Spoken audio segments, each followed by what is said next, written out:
Assalamualaikum warahmatullahi wabarakatuh dan selamat petang. Okey, saya akan cuba menerangkan untuk tajuk Arrow Diagram Method.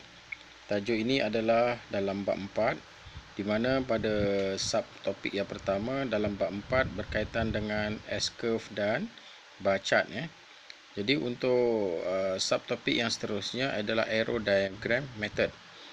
Okey, dalam Arrow Diagram Method ini ataupun dipanggil ADM, iaitu merupakan satu teknik tradisional, juga dikenali sebagai aktiviti arrow on arrow. Maksudnya kita hubungkan daripada satu aktiviti menggunakan arrow ataupun anak panah.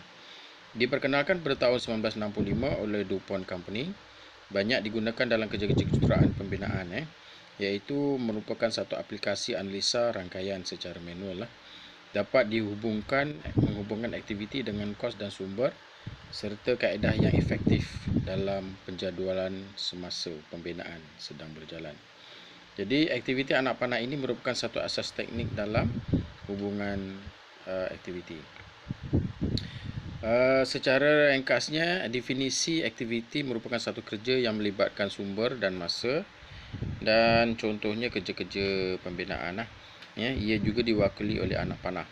So node iaitu peristiwa. Peristiwa merupakan satu, kalau kita lihat di sini nombor 5 adalah node iaitu peristiwa. Dalam nombor 5 ni bawah tu ada ES, early start dan late start. And then anak panah ni adalah aktiviti. Di mana penyataan sebelah atas konkret ni maksudnya aktiviti konkret. Manakala tempoh jangka masa tu diberikan di ini 3 hari. Dan hubungan seterusnya adalah node nombor 6, iaitu di situ ada peristiwa nombor 6, iaitu ada early finish dan late finish. Okey. So definisi anak panah, iaitu arrow, ia mewakili aktiviti dan arahnya sentiasa menuju node yang lebih besar. Panjang anak panah tidak merujuk kepada masa. Jangka masa, duration dia, masa yang diperlukan untuk menyiapkan sesuatu aktiviti. So kalau seperti kita terangkan tadilah. Okay, predecessor and successor, iaitu order of activities may be performed. So maknanya predecessor dan successor ni adalah begini. Contoh kat sini, activity A dan activity B. So A is a predecessor of activity B. So maknanya A is a predecessor of activity B and B is a successor of activity A. So maknanya di sini selepas activity A adalah activity B. So predecessor bagi activity A adalah activity B. So selepas activity A adalah activity B. Maknanya B adalah successor bagi activity A.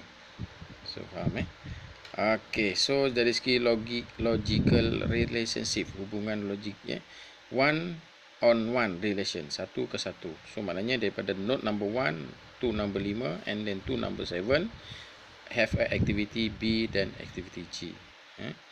So number 2, logic relationship, many on one relationship among several activities. So maknanya daripada activities node number 1 go to many activities. So one node number 1 to number 5 and number 5 to node 6, 7, 8 for the same time. So activity go to the many activity. So activity F, G and H. So and then number 3, from one activity to many. So one on many relationship and then go to the activity G. So daripada banyak aktiviti kepada satu aktiviti. So yang keempat, daripada banyak aktiviti kepada aktiviti yang lain, secara parallel, selari. So maknanya A, B, C, and then for node 0, 1, 2 go to number 5 and then node 5 go to 6, 7, 8. So begitulah. So sebagai contoh, bagaimana untuk kita menghubungkan aktiviti menggunakan anak panah. So activity and predecessor, A, B, C, D, E activity, and then predecessor for activity A is none.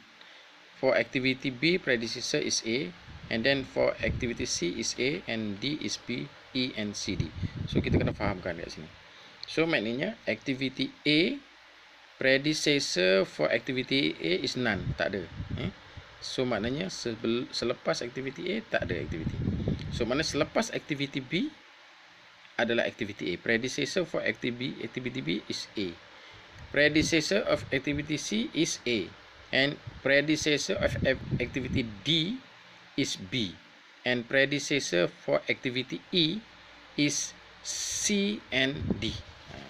Faham Itu kaedah kita melukiskan hubungan secara arrow and knot. And then dummy activities. So dummy activities, so actually anak panah yang dilukis dengan garisan putus-putus seperti inilah. And then ia tidak mempunyai jangka masa. So tempohnya equal to 0.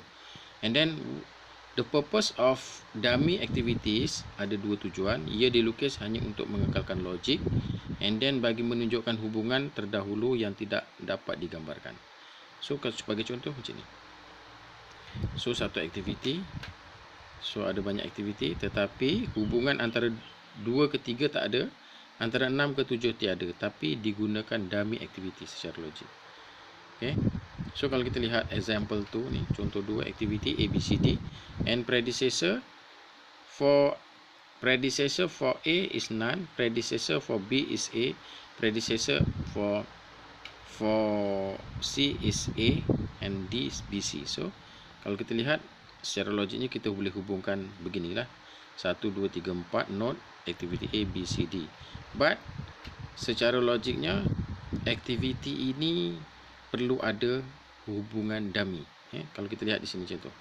So sebenarnya solution dia adalah begini. Sama ada kita gunakan aktiviti A, B, C, D and then 3 ke 4 sebagai dummy, ataupun juga kita boleh hubungkan seperti ini. Sama ada 2 ke 3 atau 3 ke 4 ataupun 2 ke 3 sebagai dummy. So dummy ni adalah hubungan secara logiknya ada, tapi sebenarnya dia tak ada hubungan. So kita boleh letak dia sebagai dummy dan don't have any duration. So okay, sedikit sebanyak berkaitan dengan topik topik yang ini, iaitu berkaitan dengan topik arrow diagram method. Okay, terima kasih. So jumpa lagi pada kuliah yang akan datang. Assalamualaikum warahmatullahi wabarakatuh dan salam sejahtera.